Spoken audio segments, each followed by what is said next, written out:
इकट्ठा हो जाना, बातें कर लेना, क्या घटनाएं हुई, उन घटनाओं का परिणाम क्या हुआ, ये मंथन करने का समय है। उस मंथन के बाद यदि अमृत नहीं निकलता है और ऐसे अपराधियों को यदि सजा नहीं मिलती है तो हमें और आपको यहां पर बैठने का कोई अधिकार नहीं है। क्योंकि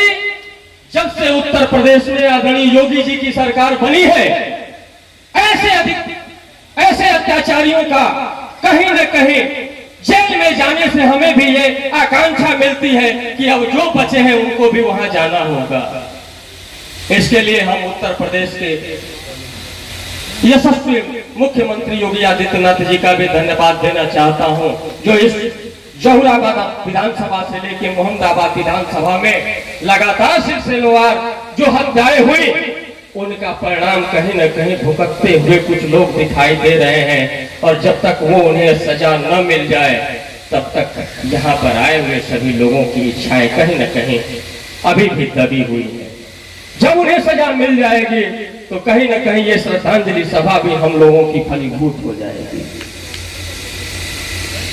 आप लोग हमसे बड़े हैं, मैं यही कहूंगा कि कहीं न कहीं राजनीति का एक ऐसा व्यक्ति हम लोगों के बड़े भाई थे और कभी भी हम लोग शिक्षा जगत में जब हम लोग पढ़ाई करते थे तब से लेकर के या किसी भी स्तर पे तुम लोग क्या कर रहे हो क्या नहीं कर रहे हो, वो एक गार्जियन के समान हम लोगों को कहीं न कहीं वो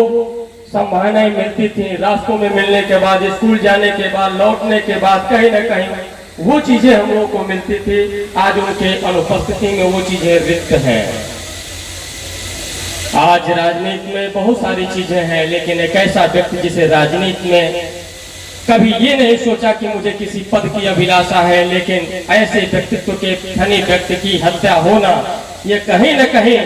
इस समाज के ऊपर तमाचा मारने का काम किया गया कि यदि कोई सम्मानित व्यक्ति, कोई एक सामाजिक व्यक्ति यदि राजनीतिक रूप से उठने का प्रतीत करेगा तो उसे हम लोग जड़ से मिटा देंगे। लेकिन यहाँ की जनता ने कहा कि तुम जड़ से मिटाने वाले, हम तुम्हें जड़ से ही खत्म कर देंगे और तुम्हें नस्तो नाबूद कर देंगे।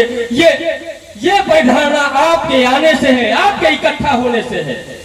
अगर आप इकट्ठा नहीं होते, आपकी आत्माएं, उनकी आत्माएं जो भटक रही हैं, उनकी आत्माओं के साथ यदि आप आत्मसात नहीं करते तो निश्चित रूप से इन अपराधियों के साथ ऐसा व्यवहार नहीं होता। अपराधियों के साथ व्यवहार ऐसा ही होना चाहिए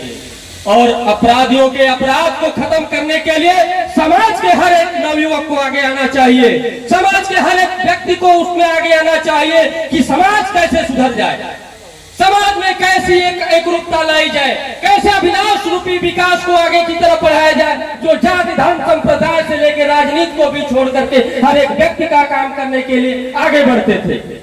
एक आम आदमी को लेकर के इस ब्लॉक के धरती से लेकर के लखनऊ के पार्लियामेंट तक अगर उनको आवाज उठाने के लिए किसी जनप्रतिनिधि को भी जाना हो तो वो वहां पे जाते थे और उनकी बातों को करते थे। लेकिन अब यहाँ पे आने के बाद वो गरीब लोगों की कौन सेवा करेगा, यहाँ कौन उठेगा,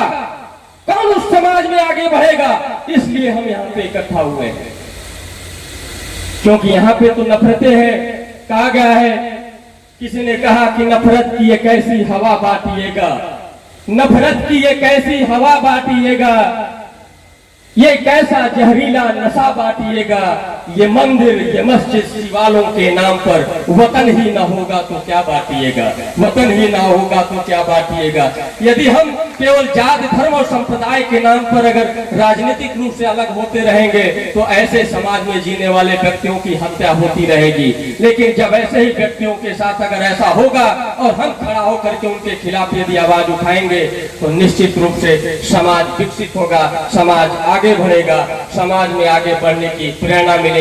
मैं ज्यादा समय नहीं लेते हुए इन्हीं चंद शब्दों के साथ अपने बड़े भाई के चरणों में एक बार पुनः श्रद्धा सुमन अर्पित करते हुए मंच पर बैठे हुए सभी मंचासीन लोगों का और आए हुए सभी अतिथियों का स्वागत करते हुए, अभिनंदन करते हुए, आप लोगों का धन्यवाद ज्ञापित करते हुए मैं अपनी बारी को